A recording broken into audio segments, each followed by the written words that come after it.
we're in Turkey at the moment. How have you found your experience of this hotel? This hotel, let me think. Well, besides of when we got in, we got obviously handed over our key with a few other couples. A man wanted to show us where it is, said come, come, come, but dragged us halfway through the whole hotel because he showed the other people first. By the time we actually got to ours, it was like a little alleyway, bushes everywhere. There was a mattress just in the middle of the corridor, which wouldn't have bothered me because it was the time of the night. Got into the room, me and my friends just looked at each other and we were like, oh my god. What was actually wrong with your room? Okay, besides of that, all the furniture needed updating 50 years ago. The air conditioner was rattling, but then as soon as we draw the curtain, there was no window to the patio door and we were on the ground floor. So literally everyone could have just gone from the path onto the patio into the room. That was like the biggest thing for us. So what did you do after you discovered that? Well, we basically just said we're not going to stay here, took our suitcases back to the receptionist and explained to them that we can't stay in there. But the man couldn't understand us. He just handed over another key. So when you went back to reception, was it just you that was complaining? No, there was 3 other couples complaining about the rooms being obviously not suitable for them for one or the other reason.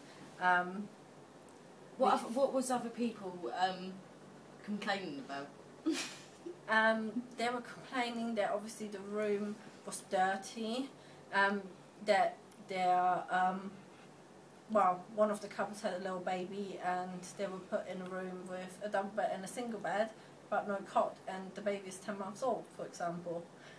Also complaining that they asked for 2 double beds and they only had 1 double bed. Complaining that the room were dirty, which they were. Complaining that all sorts of things. Later on we discovered that one couple got a room which had sandwiches laying around. We discovered another couple had a room where there was shit on the covers of the bed. All sorts. Even as soon as basically someone handed over the keys because they didn't like the room, he just handed it over to another couple and they were back 5 minutes later. We ended up being about 40 people there just standing in the receptionist trying to talk to that man, but he, well, I don't know if he understood us or not, ended up just punching the wall, saying I'm not going to obviously talk to you anymore, and ended up sitting in the office for like an hour ignoring all the complaints, and we literally all stood at the receptionist from 2 o'clock. So how long did that actually take you to get a room? Well, we started from 2 o'clock roughly onwards and we got a room roughly at 1 o'clock the following day. Where did you sleep on your first night? We didn't sleep. We just stayed on the sofa at the reception area.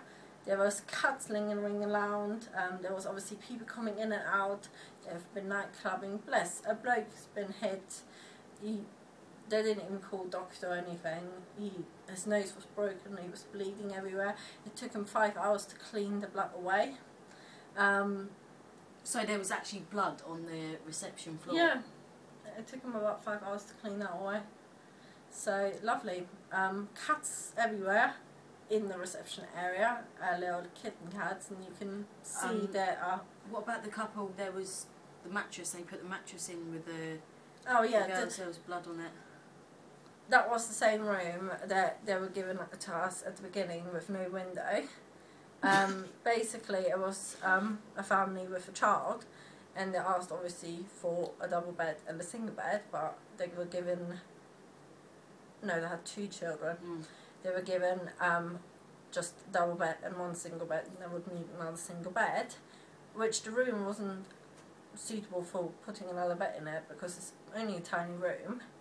And they just said, yeah, we're going to get you a bed, thinking a bed, but no, they got the mattress that we saw when we first came in that had blood all over and looked like someone pissed on it and whatever.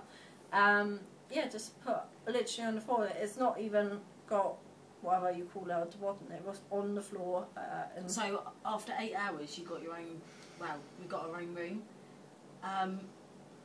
Has there been other people that have arrived after us that you have seen that have had to go through this?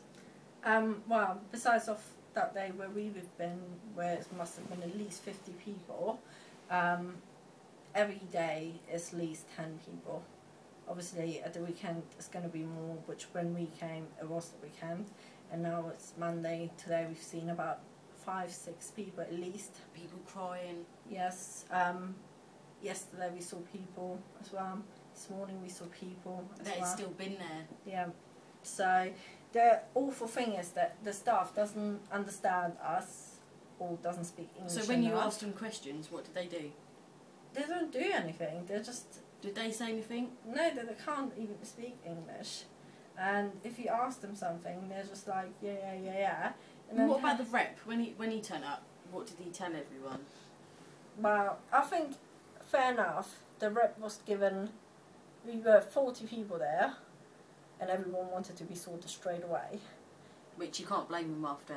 Yes, you can't blame them, but obviously a rep is only one person as well. But what I thought is the cheek of it is that a woman that was waiting with us rang him at 6-7 o'clock in the morning, and he said he would be there.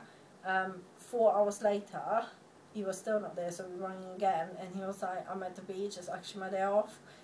You should feel lucky because I'm coming in. So basically you thought he was doing us a favour. Yeah. So, yeah. And then they wanted to move us hotels because we didn't want to stay here. Oh, yeah. We decided after seeing 5 rooms that there's no chance that we're going to find a room that's suitable for us. All the rooms are dirty. Even after asking them to clean it, the only thing they do is the visible things, like still bathroom. If you go in the bathroom, hairs on the floor. What, hairs of what? Humans? Yes. I presume so. I hope so. Probably animals now in this place, but... No, it was long black hair. So at least it wasn't puke hair. But yeah, we decided that we would like to move, but then when they told us it's going to cost £600 for 3 of us to move hotel because they're going to upgrade us, then there would have been no chance for us to move. Finally, we got a room in a different block, which is okay. It's not clean. There's no shit on the bed. But at least, yeah, there's no shit on the bed. But unfortunately, besides of the room situation, we've got, basically we can't even eat here because the food is horrendous. It's basically every day the same, more or less. But it just doesn't taste nice. And they're catering for so many people, and that means that other people are missing out on stuff that are coming later on in the evening, not straight away at 7 o'clock when the food starts. If they're coming a couple of hours later, say an hour before they close, most of the stuff is gone and they haven't got any more of that. So you just missed out, literally. You just have to live with the rest of what's there. So apart from that, it's been excellent. Well, I wouldn't even say though, they haven't got enough chairs, some beds. So are you actually saying all in all, this holiday, apart from the company obviously, it's been absolutely diabolical? Well, we've made the most of it because we had to, but I definitely wouldn't ever come back here again. No. Well, thank you very much, Loredana.